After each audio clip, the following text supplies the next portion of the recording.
We guide you through how to scan documents using iPhone quickly and clearly. So the first thing you need to do is to open the Notes app and tap the Compose icon to create a new note. Then tap the camera icon and choose Scan Documents, positioning your iPhone's camera over the document and let it automatically detect the edges, or press the shutter button if needed.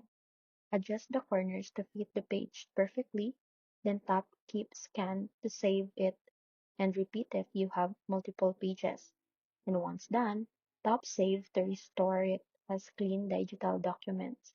In your note, you can tap the scan to crop, apply filters like color or black and white, rotate, or even sign the document using the markup tools. When you're ready to share, tap the share button to send it via email, messaging apps, or save it as PDF to your files.